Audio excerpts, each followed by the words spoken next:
Okay, Hawks, today we're practicing multiplying numbers. They're just a little bit bigger, so I want to do about 3 or 4 problems with you and kind of talk about how to think through these. So let's put one down here. All right, so when I think about this one, it's really important that you start to really quickly notice where to estimate. So when I estimate this, I'm really just looking at making it into an easy problem. And I'm noticing 12 times 6. And I can do that one pretty quick. I know it's 72. So when I think of this answer, I know it's going to be 72 and some amount of tenths and hundredths. So then I can just multiply it like I regularly do. If you like the area model, you're still going to think about it just like this.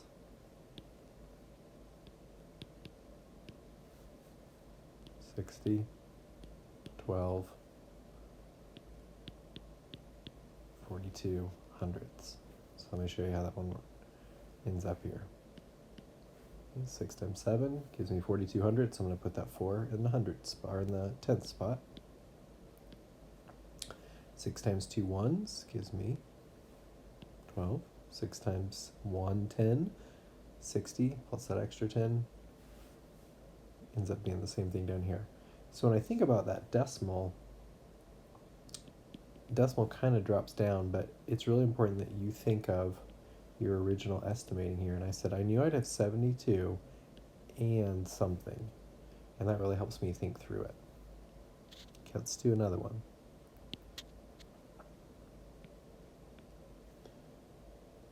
Okay, let's try this number.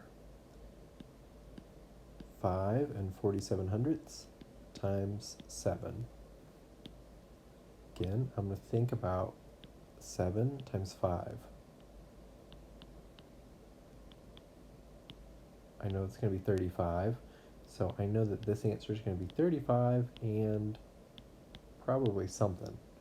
Looks like a sad face over there. All right, so let's actually calculate this out. Again, if you like the area model, undo that. Then I'm going to put my 4/10 here, and I'm going to put my 7 hundredths there, and I'm going to end up with 49 hundredths. I'm going to end up with 7 times 4. And all of this work, where I'm multiplying this, you're like, whoa, how'd you get that? So that's all the work that we did kind of the beginning of this unit. I'm still just thinking 7 times 4. 7 times 7, and then I'm just figuring out if 7 times 4 tenths is 28 tenths, how do I write that? So let's go back over here. So 7 times 7 is 49. 7 times 4 is 28, plus that 4 extra tenths gives me 32 tenths, and where did I get that? That's just adding those two up right there. So if I was to add up those two,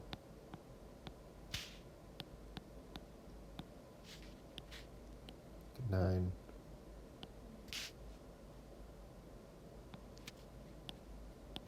and there you can see it.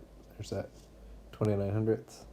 There's a 3 going up there. So I say 7 times 5 is 35, 36, 37, 38. Okay. And I said originally that I should have an answer around 35. And I knew there'd be some decimal stuff back there. And I'm at 38, so that's pretty close. Put my decimal right there. There's a trick that your parents could probably tell you that I learned where it's like, I just count how many times the decimal's over, and I move the decimal over. But that makes no sense. Why do you do that? So really think through your estimating. Think through, well, 5 times 7, which is very close to this problem.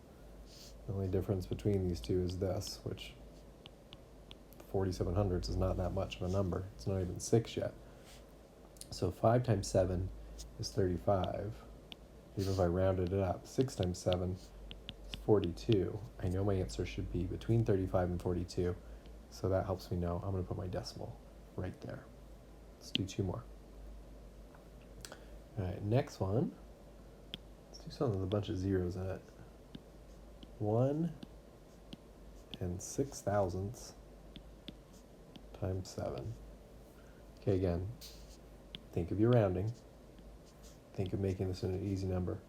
7 times 1 What's 7 times 1? Just 7. I mean, this is the smallest number ever. I mean, it's 1.0006. Oh, no, 6 right there. Forget that. So, when I think of my answer, I'm going to have some kind of digits back here that's going to still be right around 7. So I know that my decimal is going to have to go behind 7 something. So let's calculate this one out. 7 times 6, 42. 7 times 0, 0. 7 times 0, 0. 7 times 1, 7. And in this case, thinking through your area model is actually a ton faster than what I just did.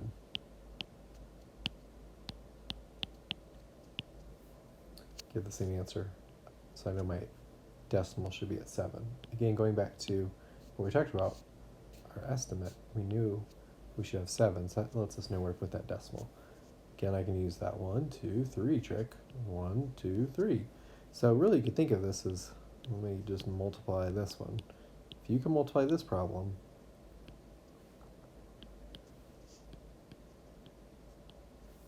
see, same thing. You still get a 7042. The only difference is this is 7,042 thousandths, and this is just 7,042. Still 7042, it's just where's the value of the 7? This is 7 ones, this is 7 thousandths. But the multiplication, how I calculate that, stays exactly the same. Let's do another one.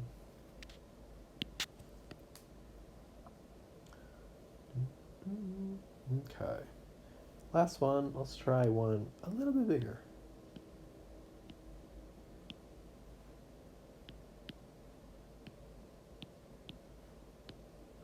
Okay, so notice like when we were adding up decimals and stuff, we were lining up decimals.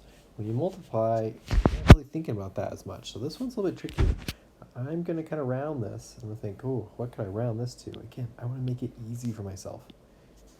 So this is really close to 10. I'm just going to make this 10 times 24. And we've been doing that for a while. The reason we've been doing that for a while in our math reps is so you can get really good at just going, oh, 240, and not have to think about it too much. Because you can round most things to like 10 or 20 or 30, do them pretty quick.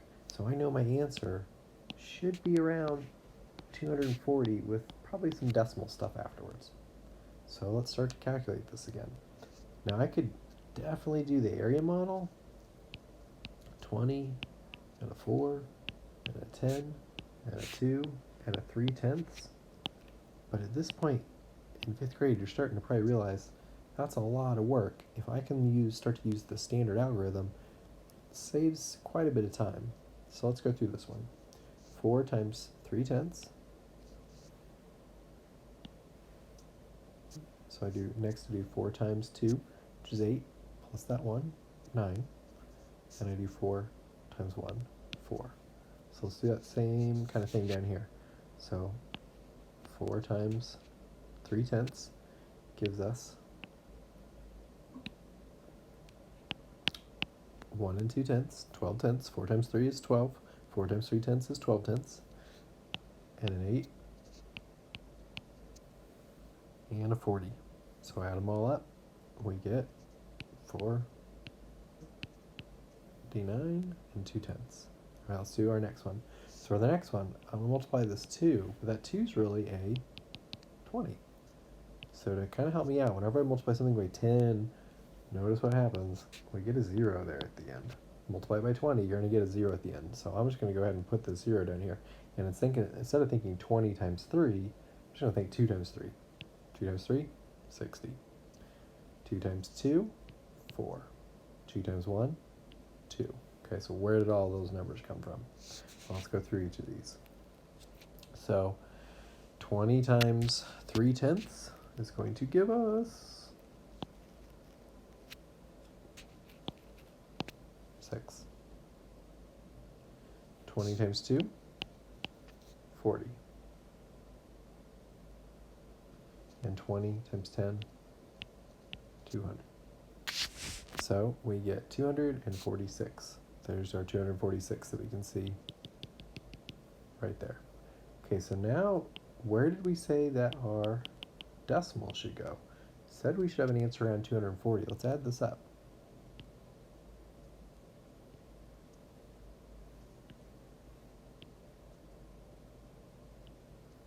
Okay, we get 2,952. That sounds right.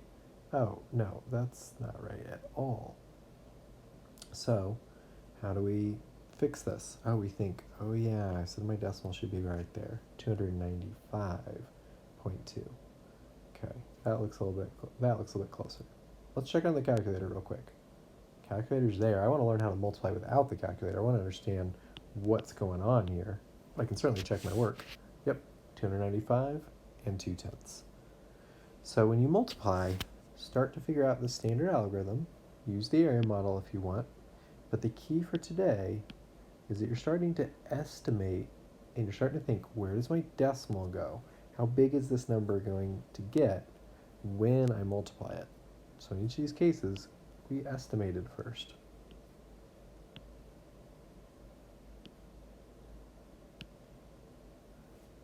And we really thought through the problem.